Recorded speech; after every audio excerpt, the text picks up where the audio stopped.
guys. Alright, on location with Kyra. What up, y'all? You're not in the vlog. Stop trying. You're gonna follow our journey through senior year. It's like High School Musical. Lunch is my favorite subject. You need some milk. Should we play Complete the Vine? Ready? I just dropped my. Go get some milk. Okay, here, take that. No, you vlog it. Oh, okay. Hey guys, we're going to get some milk. Hey, Mr. Hildenkamp. I'm vlogging. Cool. Do you know where I could find some milk? Oh, thank you. Wow, thank you.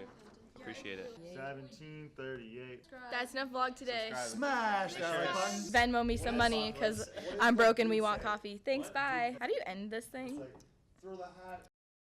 The first time I met the Bethany kid was the party at Austin Osmus in sophomore year.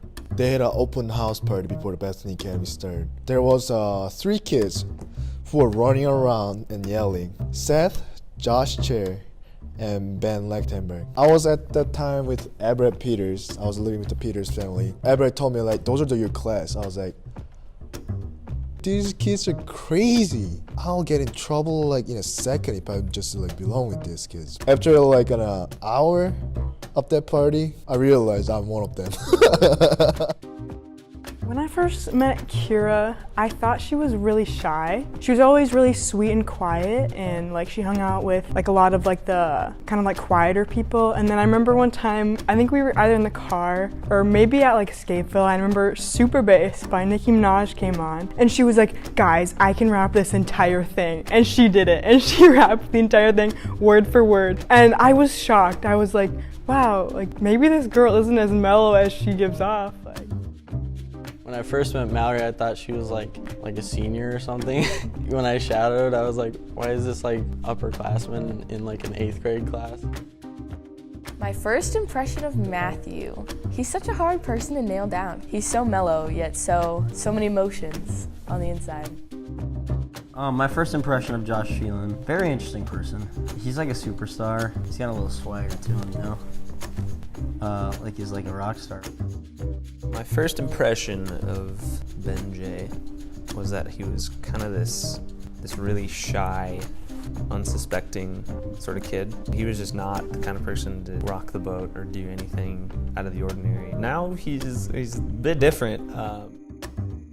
My first impression of Mallory was in the 4th grade. I was the new kid, and I think she sat by me in class, and she was just super sweet to me, and she was just like a little angel, and she kind of helped me get into like being friends with people at Bethany. And when I broke my arm on the 2nd day, she helped me out, even though I was her new friend. She totally could have ditched me and been friends with someone else, but she stayed my friend, and she's very loyal, and I love her very much. My first impression of Gibby, I think it was like either the 1st or 2nd day that I met her in 4th grade, and we were on the playground. She was on like the monkey bars or something, and she like broke her arm literally like the 1st or 2nd day of school. So I felt really bad for her in that moment. And now Gibby's just always been like really goofy and carefree, and I think that she always will be, and that's like one of the best things about her. So my first impression of Hunter, when I first met him, I thought he was a little bit weird and off the charts, but as I got to know him, I started to appreciate the kind of comedy that he had and grew to love him. The teacher at Bethany was found to be arrested. Definitely be Mr. Hildenkamp. I think it would be Mr. Hildenkamp. It'd probably be Mr. Hildenkamp. I would probably say Mr. Hildenkamp. Probably be Mr. Hildenkamp. Maybe Mr. Hildenkamp. It would be Mr. Hildenkamp. He would leave his children's diapers in his car for long periods of time, and they would start to smell, and his neighbors would like call because they think that he has a dead body in his car because it smells so bad. He just kind of has that non-suspecting personality where you would say, I don't think he would do something like this, but then he would be the person to do it. Maybe not necessarily that he would commit a crime, but if he did, he would definitely like leave a lot of clues, a lot of stuff leading to him. Be careless about it. He likes open theism, which is a little too questionable. The Christian theology class knows, but he doesn't exactly take care of his baby's diapers. His dog eats them, so probably negligence for pets would be the way he would go out. He's got a wild side, I tell you. I have been mentioned the most? Really? That I was to be arrested? I am such a goody two-shoes rule follower. I don't think I've ever done anything wrong. I don't think I've broken a rule in my life. If you were to find out one of your students were to be arrested for something, who do you think it would be involved? Probably Lizzie Hennek. I know what you're up to, Lizzie. Don't do it. I've been hearing some rumblings about a prank. I feel like they're trying to get my keys. They're up to something. Oh, which just reminds me, my keys are in my room right now. I shouldn't say that out loud. My most embarrassing moment, there's been a few. In 9th grade, I believe, I was up at the board doing a problem, and I switched 2 numbers around by accident, and Mr. Poole just outright asks, "Are you dyslexic?" I have never been embarrassed at Bethany. I don't get embarrassed. Last year, at one of our pep fests, I was out there with the student council and we were riding bikes. I tried to do something cool on it and ended up carving a 1-inch dent into the gym floor. Well, there's too many, first of all. Probably any time I've tried to speak publicly or give a presentation. Not my strong suit. It never really goes well. Oh, there's a couple. My Gmail name was changed to your mom for a while, and it wouldn't let me change it back because it would lock me out of the account. So anytime I would submit an assignment or anything, that's what all the teachers and everyone would see. I don't know if a lot of people know this, but Josh Feland was there. So somehow we got a bunch of paper towel rolls, and so it was a spring day, and so we went outside. Josh rolled me up like a mummy, and it was just me and him just dancing around there. But we still have the video this day of just Mummy Drew kind of just chilling out there. If I was to be trapped on an island with one person from my class, it would be Asa, because I love him so much. I would bring Asa with me because he'd be useful. Probably pick Joshua because he would add that extra spice. He brings a whole nother element into my life. And we could jam to King Glasgow the whole time. I would bring Kjer because we could have a lot of fun and maybe survive. I just don't take anybody. I'm just kidding. I'll choose Benjay, be honest. I think it'll be a hard time figuring out the food time, both of us. I'd have to go with Drew, because he'd put that 35 on the ACT to work and he'd get us rescued somehow. I think I would bring Gibby because she would be really entertaining. I think I would pick Drew just because he picked me the last time he was asked this question, and so I'm returning the favor. Everyone who was at Mr. Thornburg's will know what I mean. Abby, if I was to be stuck on a desert island with someone in my class, it's gotta be Abby, and everyone knows at Mr. Thornburg's, you know why. One of my favorite classes is definitely Mr. Hillenkamp's. Just all of his classes were great. I loved Miss Clark's class too. We always pushed the limit in Miss Clark's class, but we had a lot of fun. Those were great. I'm gonna say pre-calc junior year, because we had Mr. Ray. It was just all of my friends. It was right after lunch, so we'd all be goofy, and the material wasn't too hard. The homework was pretty easy, and Mr. Ray was just really laid back and just fun. Maybe pre-calc. I don't know if I learned that much, but there were a lot of pranks. Lots of fun times in pre-calc. Probably would be Algebra 2. Math was pretty more simple back then. We kind of coasted, mainly played Slither.io in class all the time, goofed around. It was kind of fun. My favorite class was consumer math because of Mr. Poole, and it was just fun, and I feel like I learned a lot. My favorite class was, I think it was a health class, but we didn't really talk about anything to do with health. Mr. Magnuson would just give us an article or something and kind of let us talk about whatever we wanted. And he even had us debate different things, but he would force us to argue from the other side. It's probably band because of all the jazz. My other one would probably be Christian theology because that's just that class really challenged my faith and challenged me intellectually. I feel like I grew the most and learned the most in Christian theology, so thanks, Mr. Hillenkamp. My favorite class? Well, that's really difficult. Probably Christian Theo this year. It was a lot of chill chatting time with Hilgi and a lot of deep theological discussion at the same time. I really like discipleship, which is what we're in now. I feel like I've learned a lot through that class. Ethics, just because of Hilgen Camp, just how he teaches and respects our opinions. All of Mr. Helgenkamp's classes, I confess.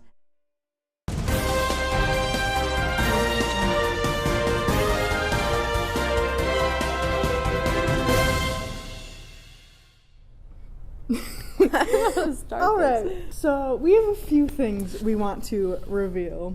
Mallory, way back in pre-calc last year, me and Kyra sat on the back wall and saw an ad for some business cards. We ordered you some. So the card says, it has a picture of you, says Mallory Mixter, and it says, roses are red, violets are blue. It'd be a shame if I couldn't date you. Yeah, we put them all over coffee shops, in people's bags. Tried to put them up at the Starbucks on 98th Street, but they took them down. It's a pretty good picture of you, Mallory. It's great. So if you've gotten any Thank random us. follows, you're welcome. It's from us. Now, our next big reveal. So, Gibby and Chase, on December 22nd, you guys had your first date at the Shakopee movie theater going to see Star Wars. Me and Kyra also went and saw Star Wars that Also same had day. our first date. And watched you guys have your first date. We dressed up as boys. We have some videos of you guys walking out of the movie theater. I would like to add that neither of you held each other's hand. You both had your hands in your pockets, walked very awkward, and we witnessed all of it. How does it feel to be the last graduates of Bethany? Well, on one hand, since we're the last graduates, nothing changes for us afterwards. You know, it doesn't affect us very much, but at the same time, we're the last people that'll graduate from Bethany Academy as it is currently. And that's a little bit daunting because our legacy is what will be left of Bethany. I hope that we have and can live up to the reputation. Being the last class to graduate feels like there's a lot of pressure. We kind of have to go out with like a statement or like we got to make an impact. I feel honored actually to be the last class just because Bethany means a lot to me and I feel like I owe a lot of my friends and a lot of who I am to this school and just a lot of memories, a lot of good memories were made here that I'll probably keep with me forever. Wow, like, I don't really remember that that's what's happening, I guess, so I haven't really thought about it too much. I think looking back to like 6th grade, it's crazy to think that we would be the last class. I never would have saw that, but I think that it's all in God's plans now, and so I think it's just mainly just enjoyable to represent that last class. It feels crazy to be the last class to graduate Bethany because I've like been here for so long and just seeing like so many people come and go and things changing, and I really like didn't see this happening, but I feel like everything happens for a reason. So. Feels really surreal to be the last class to graduate Bethany since there's been so many great classes before us, and it's almost kind of an honor to be the last class. I don't know what to say. It's very fitting. Who else could kind of bear that torch and be the people that could say, yeah, we're the last graduating class of Bethany. Like, it's such an honor in a lot of ways to be kind of the last hurrah, and it's a big responsibility. But yeah, I hope we've done at least an okay job of representing Bethany. Being the last class to graduate Bethany, it's sad, but I think it's kind of exciting to see where it's going to go in the future. I mean, being the last class to graduate Bethany, I think it's just natural. We're the best class, you know. Really though, it's really weird and it's strange to think that next year it won't be Bethany anymore. First time when I heard it, it's like, oh, okay, that's cool. Later I kept thinking deeply about this kind of stuff. It's kind of a scary thing about it. You're the last one who's gonna be in this school, and do you think it was a good end of the school? I think as a last graduation class, I think it's a pretty good class. My favorite memory of all my time at Bethany would be really hard to pick. My favorite memory would probably have to be doing fake FBI chases across the city of Bloomington. The boys would have man sessions at McDonald's and we would all try and crash their party, but they would move to houses, so we would just be like driving across Bloomington. And one time we were all in Lizzie's car. Kyra was going to meet us and she was driving down 98th Street and she calls us and she's like, guys, I just saw Chase in the mom van going to Josh Feland's house. Like, we gotta go to Josh Feland's house. We all drove over to Josh Feland's house and crashed the party and it was really fun. My favorite memory of Nakhyeon Kim. Well, me and Nak, I feel have grown really close. I kind of feel like he's a Korean me. I remember for public speaking, we had to do a project where we watched and like reviewed a movie, and it was me, Asa, Nak, and Matthew, and we watched and reviewed A Quiet Place, and the entire movie, Nak was just pointing out all the little things that like they could do to make their lives better. Nak just would not shut up. He made it a good bit funnier as well. I think it was 2 years ago. We were in basketball together. Corey was gone for the day and he had his assistant coach run the practice. Well, his assistant coach didn't have as much authority, I guess, as Corey did. And we were running this one drill. It was a rebounding drill, and we would just like dribble it around the 3-point line. And as soon as the coach said shoot, we would shoot it. Seth had the ball, and he was out like 10 feet from the 3-point line. Coach Andy yells, "Shoot!" So Seth, he just lobs it up there, and it slams off the backboard and bounces into the other side of the gym. And I was literally crying. So that's got to be number one. I thought Drew's name was Evan, the Drew in the grade below me. I called him Evan the whole entire year until he bothered to correct me about it. And ever since then, he's flip-flopped them on me. Every single time I call him Drew, and he's like, hey, my name is Evan. And I'm like, stop confusing me. My favorite memory with Gibby would probably be the freshman DC trip. I remember it was like way too late at night. It was probably like 1 in the morning and we were just making like stupid videos and like goofing around and making like way too much noise, which was probably not the best, but it was fun at the time. My favorite memory would have to be, besides all the pranks and times we put meatballs in Gibby's backpack, my favorite memory would have to be when we were playing hide and seek at Sam's house and Joshua was hiding underneath the couch and I went and sat on top of the couch and he started screaming at me to get off of the couch because it was in a lot of pain. But... No. Get off the couch. Get off the couch. Get on the freaking... Another one of my favorite memories is when we went to Thornburg's house for dinner. We developed this plan to bring a bunch of milk to his house because during homecoming he was Gus the milkman. A milkman without his milk is just a man. Give me the milk. Whoa, what's up? Hello. Hey. Hello. More milk. we had slight miscommunication. Thought that I signed up for this. Yeah, I got some whole milk. I got more. Asa! I was supposed to bring milk. On the sheet, you signed up? Yeah, man. I signed up for milk. So funny. Oh, it's a joke. We thought we were bringing the milk. No, we thought. No, it's not a joke. Milk is not a joke. We just wanted to make sure the milkman had his milk. Chick-fil-A used to donate some lunches for us junior year, and I remember there was one day in class where we really wanted to get to the front line. So we left AP Language, like right as the bell rang, we're sprinting down the stairs. As we're running down the front staircase, Kyra falls, and I see her sit there and hold her ankle, and I'm like, oh, she's fine. So I keep running. I turn back and she's surrounded by all of these 7th grade boys, and they're all asking her if she's okay. And I'm like, okay, there's boys around her, she's fine. And then I walk in, I get to the front of the line. 3 minutes later, Kyra limps in. She's out of breath and she tries to come to the front of the line. And all of the 7th grade boys who saw her fall tell her to go to the back of the line that they can't cut.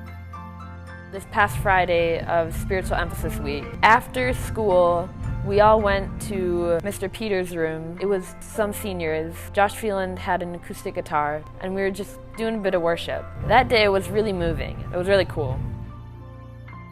Florida with Asa. That was pretty fun, and just hanging out with him one-on-one, getting to know him and catching fish with him. You grow close on a boat. You grew very close because you're fishing together, yeah. My think my favorite memory is just all the retreats that we've been on over the years. Just like getting to spend time with each other and grow closer together and just have like that like super like crazy spiritual experience. It's just, I'll like always remember that. The most important thing I've learned throughout all my years at Bethany is that God will always be there for you and always love you, even if you think nobody else will. Yeah, I learned about being patient, to be honest. I think that's the most important part about me. Well, I'm still learning about that. I think I can improve it. But I'm looking at my 9th grade patient from my anger part especially. And then compared to senior anger, it's totally different. The most important thing I learned is to find something you're good at and just stick with it and practice, practice, practice. I think the most important thing that I've learned is how to be open-minded. Working for the first time in a public setting was really weird to find people who act differently, who think differently, and learning how to accept them and love them. Even in our own communities, accepting people with different theological views. You can actually be a brother or a sister to people that don't hold the same theological views as you. Trying to understand different perspectives and never like shutting down anyone else just because they might have like a different opinion than you. Be open and vulnerable with people. It's really easy to think that your problems are just your problem alone, but the great thing about Bethany is that we're all here together as a community to support each other. The most important thing I've learned is actually very simple, and I remember Mr. Hillenkamp actually said it to me, or to the class. He was asked about what he would say to someone if they're concerned about the outcome of a certain situation that was out of their control, and he said, God is good, so just trust that He'll do what's best for you. And honestly, that was really impactful for me just to hear it as plain as that God is good. He's gonna do what's best for you. And honestly, I've experienced that in so many ways this year, like just again and again seeing God make things new in my life. For example, last year I played on a basketball team and it was an hour away, and I honestly did not have a lot of fun and it was pretty miserable for me. This year, having played with the boys, I cannot explain how fun and how much I enjoyed that. Also, last year I felt really disconnected with a lot of my class just because of my commitment every day after school. And this year I've grown so much with them and I see them every day. Even like sophomore year, I was sent home from homecoming, not a very good experience. And like senior year, like I was homecoming queen. And so many instances, like again and again, just God turning things that were a low point in my life into some of my best memories. He truly does make all things new. He truly is good. I would say to next year's seniors, take seriously the role you have as leaders here. Be intentional with everything you do, because a lot of the younger kids will really look up to you. I know it's going to be weird with all the changes, schools merging and all that, but try to make it worthwhile and don't just give up, because that'll make things a lot less enjoyable for your last year of high school, and that's certainly not something that you want to throw away. Learn how to be self-disciplined, and you need to learn how to push through what you feel like you want to do. Yeah, you can apply that in so many different areas of your life, and just like Bible reading and homework, and you need to learn how to like push through unmotivation or apathy. I would say never underestimate yourself. Sometimes it can get challenging, and sometimes you think you're not going to be able to cram a paper into 30 minutes at 1 o'clock in the morning, but you can, and you'll get through it. And honestly, take every moment to have fun. Like, don't take life too seriously. Work on your relationship with God before you go out into the real world. The real world is really cruel out there, so you gotta grow close to God before you go out and do it, otherwise you will be sucked into the world. Just kind of taking advantage of things. I mean, this is your last year, and so, I mean, why not? You're at the top of the totem pole, I guess, and so it's a really good opportunity to lead. So I just think of take advantage of all opportunities you can. I mean, you'll regret not taking them in the future. Don't ever like take any moments for granted, even the bad ones, because it'll be gone so fast. Like it's already April and like we're graduating so soon. Try to live in the moment as much as you can and don't take those memories for granted. Take take advantage of every opportunity you have to hang out together, because you're not going to all be together again. These guys are your best friends, and you're really going to miss them. I'm starting to realize that. Don't be afraid to cry. I've cried quite a few times now because I'm so sad that I'm going to miss my friends. There's times where like my friends will text me and they're like, I know it's 2 a.m., but like, do you want to go bowling? So we go bowling at 2 a.m. Like, that's what senior year is about, you know? What I will miss most about Bethany is definitely the closeness of all of my friends and all of my teachers to me, I guess. I just know that college and the rest of my life is going to be really different than this, which is kind of sad because I really like Bethany and I really like, you know, being able to go into Mr. Schroeder's office anytime and just talk about whatever, and I'm going to miss, having everyone around all the time. I think what I'll miss most is the sense of home it provides. Everyone just becomes like a second family, and they all really support each other and love each other, even if we always don't get along at times, but you really can just feel Christ throughout the whole school. I think the thing that I'll miss most about Bethany is definitely the people. It's such a great community, and like the teachers and the students, there's just so many great friends and memories here. People always kind of knock small schools, but I think it's really an added benefit. I can just talk to any teacher I want and they'll have that personal relationship with me. So I think that'll be really cool, going to a college probably with many thousands of people. I won't probably have that anymore, so I think that's pretty cool. The thing I'll miss most is probably the closeness and the relationships that I've made over the years. I consider my classmates like siblings. I practically live with them. I've known them for so long, and I'll miss that a lot because it's a very unique thing to this school. I think I'll miss just always having like a family, I guess, and like people around me that are like supportive and always have like my best interests at heart. I'm gonna miss how comfortable I am here. I honestly feel the most like myself whenever I'm in this school and around my friends and even around the teachers. I know I can go into any classroom at any moment and just have like either like a fun, goofy conversation or get some like serious life advice I'll remember forever. I think I'm gonna miss just the incredible atmosphere that's here. How I feel so comfortable everywhere. Like I'm not on my toes, like trying to figure out who this person is. I'm not trying to make friends. I'm just here. I don't have to try to pretend to be someone different. These people are awesome. Like I do not want to forget any of them. I can think of them after 10, 20, 30 years old, or after like my grandsons or granddaughter. I can tell so many stories about these people. I really love those kind of like craziness, to be honest. And I don't regret that I became their friend.